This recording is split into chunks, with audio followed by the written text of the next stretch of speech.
आइए जानते हैं आज के प्रमुख अंतर्राष्ट्रीय खबरों को। पहले एक नजर हेडलाइंस पर।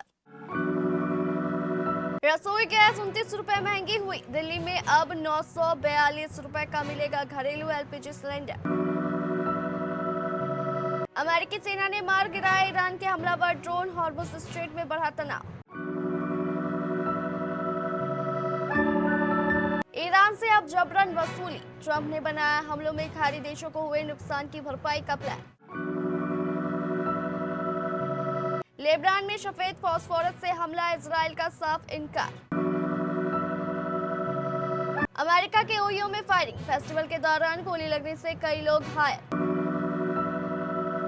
यूक्रेनी ड्रोन हमलों से दहला रूस का सेंट पीटर्सबर्ग।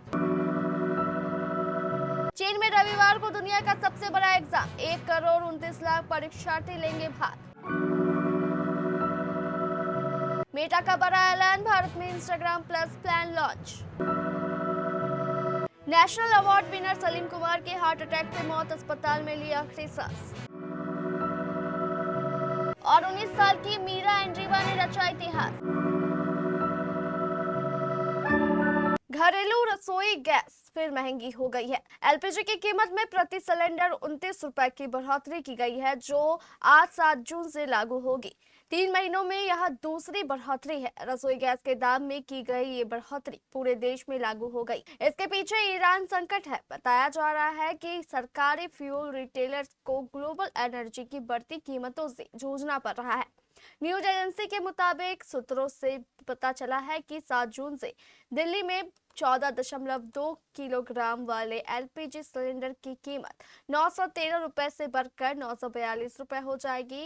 इससे पहले 7 मार्च को प्रति सिलेंडर 60 रुपए की बढ़ोतरी की गई थी, जब वेस्ट एशिया में संघर्ष के कारण ग्लोबल एनर्जी सप्लाई में रुकावट आई थी और इंटरनेशनल फ्यूल की कीमतें बढ़ गई थी।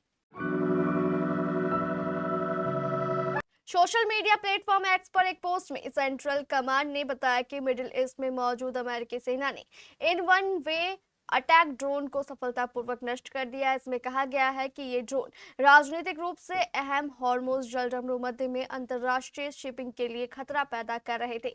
सेंट्रल कमांड ने अपने बयान में कहा, आज सुबह मध्य पूर्व में अमेरिकी सेना ने ईरान के 2 वन वे अटैक ड्रोन को मार गिराया, जिसने हॉर्मुज जलसंधि मध्य में अंतर्राष्ट्रीय समुद्री यातायात को खतरा था। बयान में कहा गया है कि अमेरिकी सेना हाई अलर्ट पर है और इलाके में आगे के खतरों का सामना करने के लिए तैयार है।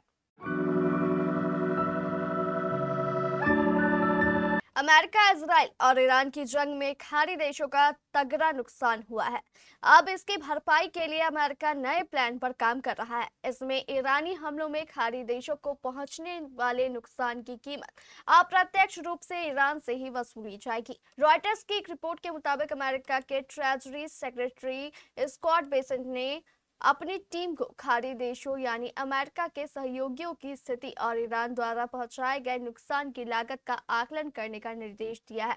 अमेरिका ऐसा रास्ता तलाश रहा है जिससे ईरान के वे पैसे जो प्रतिबंधों की वजह से फ्रीज है, खाड़ी देशों को दिए जा सके। मकसद ये है कि अगर भविष्य में ईरान की तरफ से कोई हमला होता है और नुकसान होता है, तो उसकी भरपाई इन पैसों से की जा सके। अमेरिका ये भी देख रहा है कि क्या इन फंड्स का इस्तेमाल पहले हुए नुकसान और तबाही की मरम्मत के लिए किया जा सकता है।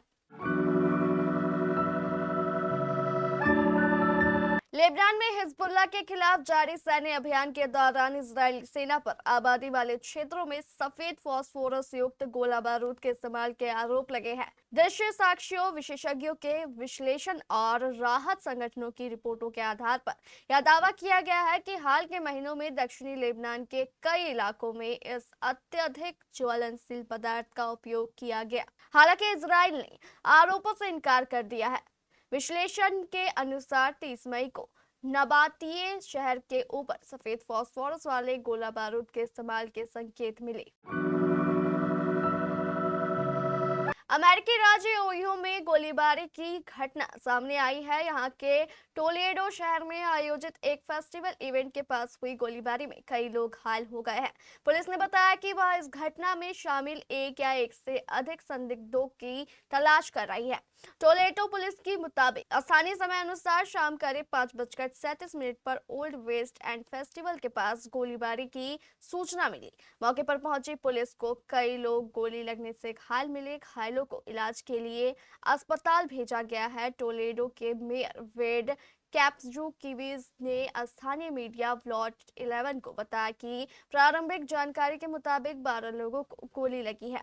सभी खतरे से बाहर बताए गए हैं। सोशल मीडिया पर शेयर किए गए वीडियो में गोली चलने के आवाजों के बीच लोगों को भागते और चीखते हुए देखा जा सकता है। रूस के दूसरे सबसे बड़े शहर सेंट पीटर्सबर्ग में शनिवार सुबह यूक्रेन के बड़े पैमाने पर ड्रोन हमले के बाद निवासियों को अपने घरों से बाहर नहीं निकलने की सलाह दी गई। स्थानीय अधिकारियों ने यह जानकारी दी। यह हमला रूस के काफी अंदर तक वार करने की कीव की बढ़ती क्षमता को दर्शाता है। रूस के राष्ट्रपति व्लादिमीर पुतिन ने शुक्रवार को यूक्रेन के राष्ट्रपति व्लादिमीर जेलेंस्की के बैठक प्रस्ताव को खारिज कर दिया था। सेंट पीटर्सबर्ग के गवर्नर अलेक्जेंडर बेकलोव ने शहर के लोगों को घरों से बाहर न निकलने की सलाह दी और चेतावनी दी कि मोबाइल इंटरनेट सेवाएं प्रभावित हो सकती है। क्षेत्रीय गवर्नर अलेक्जेंडर ड्रोजदेको ने कहा कि आसपास के लेनिनग्राद क्षेत्र के ऊपर 141 ड्रोन मार गिराए गए। वहीं रूस के रक्षा मंत्रालय ने दावा किया है कि उसकी वायु रक्षा प्रणाली ने कुल 376 यूक्रेनी ड्रोन नष्ट किए।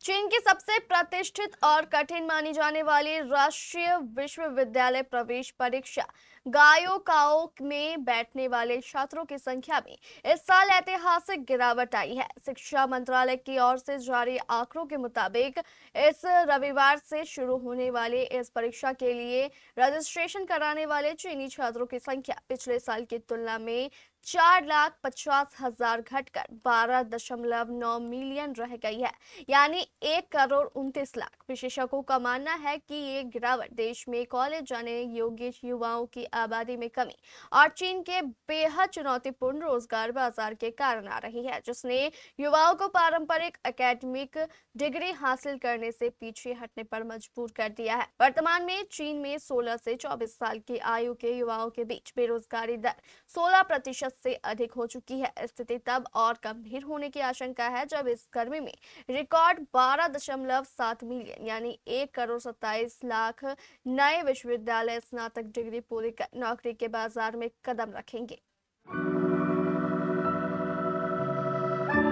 मेटा ने अब Instagram plus paid subscription plan को पेश कर दिया है, जिसकी कीमत भारत में 299 रुपए मंथली है। इस प्लान के तहत यूजर्स को कई नए फीचर्स मिलेंगे। इंस्टाग्राम प्लस के प्लान के तहत यूजर्स चोरी छिपे दूसरे की स्टोरीज भी देख सकेंगे। कंपनी ने कुछ दिन पहले ही अपने popular apps Instagram, Facebook, WhatsApp के लिए नए सब्सक्रिप्शन प्लान लॉन्च किए हैं। इंस्टाग्राम प्लस के तहत यूजर्स को एडिशनल फीचर्स, बेहतर इंसाइट्स और बहुत से एक्सक्लूसिव फीचर भी मिलेंगे। हालांकि स्टैंडर्ड वर्जन भी मुफ्त में काम करता रहेगा, लेकिन जो यूजर्स एक्स्ट्रा और एडवांस फीचर चाहते हैं उनको 299 रुपए मंथली चार्ज देना होगा।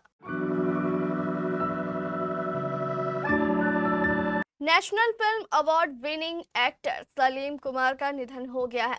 शनिवार 6 जून की रात 10:43 पर उन्होंने कोच्चि में आखिरी सांस ली। वह वहां एक निजी अस्पताल में भर्ती थे। उन्हें हार्ट अटैक आया था और वह 56 साल के थे। बताया जा रहा है कि सलीम कुमार स्वास्थ्य संबंधित समस्याओं से जूझ रहे थे और उसी के बाद उन्हें अस्पताल में भर्ती कराया गया था। निधन से पहले उन्हें वेंटिलेटर पर रखा गया था। 6 जून की रात अस्पताल ने एक्टर सलीम कुमार की मौत को लेकर एक मेडिकल बुलेटिन जारी किया, जिसमें कहा गया कि वेंटिलेटर सपोर्ट, एंटीबायोटिक्स और डायलिसिस के अलावा उनकी जान बचाने के लिए कई और उपाय किए गए। अस्पताल में भर्ती रहने के दौरान उन्हें हार्ट अटैक आया और तमाम कोशिशों के बावजूद उन्हें बचाया नहीं जा सका। महज 19 साल की उम्र में मीरा एंड्रीवा ने वह कर दिखाया जिसका सपना दुनिया भर के टेनिस खिलाड़ी देखते हैं। रूस की इस युवा टेनिस सैनिक ने शनिवार 6 जून को फ्रेंच ओपन 2026 में महिला एकल खिताब जीत लिया। रोला गैरो के सेंटर कोर्ट पर खेले गए फाइनल में 8वीं सीड एंड्रीवा ने पोलैंड की क्वालिफायर माजा श्वांगलिंस्का को 6-3, 6-2 से हराया। दोनों खिलाड़ियों के लिए यह पहला ग्रैंड स्लैम फाइनल था। मीरा एंड्रीवा ने न सिर्फ अपना पहला ग्रैंड स्लैम टाइटल जीता बल्कि टेनिस इतिहास में भी अपना नाम दर्ज कर लिया। इस जीत के साथ एंड्रीवा मोनिका सेलेस के बाद फ्रेंच ओपन जीतने वाली सबसे युवा महिला खिलाड़ी बन गई। 34 साल बाद किसी किशोर खिलाड़ी ने पेरिस की लाल मिट्टी पर ऐसा कारनामा किया है। यह उपलब्धि एंड्रीवा को महिला टेनिस की नई सुपरस्टार के रूप में स्थापित करने के लिए काफी है।